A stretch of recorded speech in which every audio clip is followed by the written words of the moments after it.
जय श्री राम दोस्तों आज हम अपनी इस वीडियो में शिव गीता के अध्याय 2 का वर्णन करेंगे। दोस्तों हमने अध्याय 1 पर पहले ही वीडियो अपलोड कर दिए, कृपया कर आप पहले अध्याय 1 को देखिएगा, उसके पश्चात इस वीडियो को देखिएगा। चलिए भक्तों अध्याय 2 की ओर बढ़ते हैं। यहाँ ऋषिगण सूत जी से पूछते हैं कि अगस्त्य ऋषि श्री रामचंद्र जी के पास क्यों गए और किस प्रकार उन्होंने रामचंद्र को दीक्षा कराई थी, इससे रामचंद्र को किस फल की प्राप्ति हुई थी। ऋषियों के वचन सुनकर सूत जी बोले, जिस समय रावण ने माता सीता का हरण कर लिया था और रामचंद्र जी वियोग के कारण पीड़ा में थे, उन्होंने निद्रा और भोजन का त्याग कर दिया था और दिन रात शोक करते थे।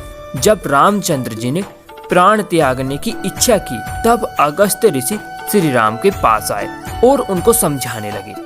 अगस्त्य ऋषि बोले, हे राम, तुम क्यों विलाप कर रहे हो?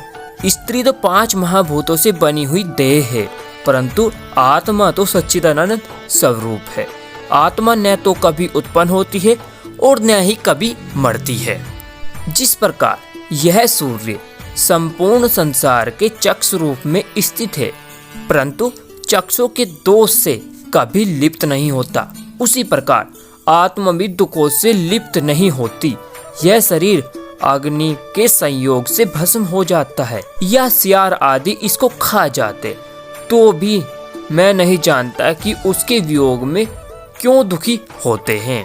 हे राम, सावधान होकर मेरी बात सुनो। यह आत्मा न तो स्त्री है, न ही पुरुष और न ही नपुंसक है। आत्मा रूप रहित होती है, जो सर्वव्यापी है और शरीर में प्राण देती है।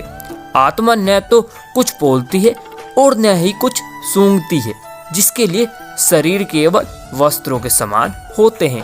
प्राणों से भी अधिक प्रिय तुम्हारी सीता इस समय तुम्हारे दुख का कारण है।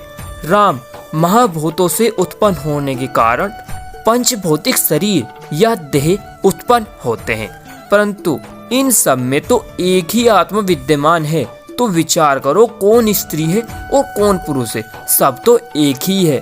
राम, शरीर के नष्ट होने पर आत्मा नहीं मरती।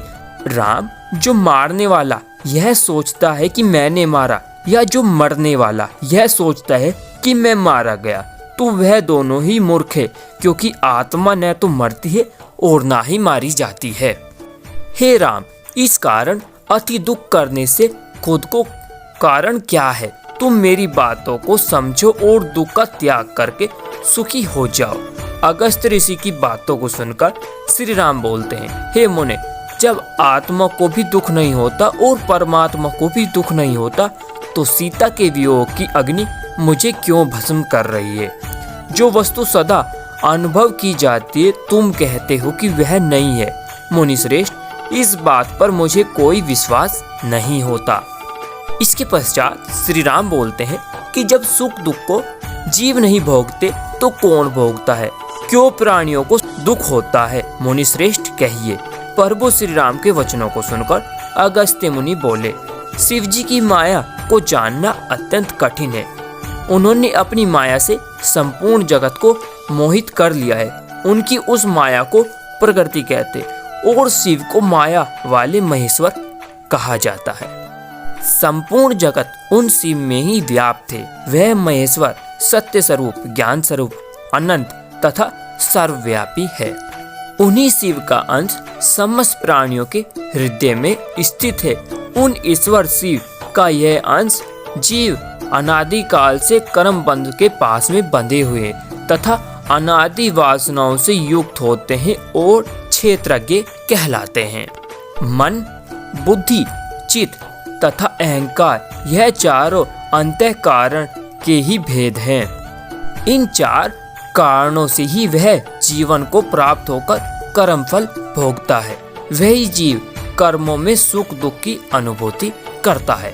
वृक्ष, लता, गुलम आदि सूक्ष्म शरीर कहलाते हैं और अंडज्य, पक्षी, सर्प, मनुष्य, गो आदि जंगम शरीर कहलाते हैं। बहुत से प्राणी शरीर धारण करके कर्म अनुसार योनियों को प्राप्त करते हैं तथा दूसरे वृक्ष आदि बन जाते हैं। जब यह जीव विषयों में लिप्त होते हैं तब वह सुख या दुख का अनुभव करते हैं, जबकि यह सब अनादि ज्योति स्वरूप है परमात्मा शिव की माया से मोहित होकर सुख दुख का अनुभव करते हैं।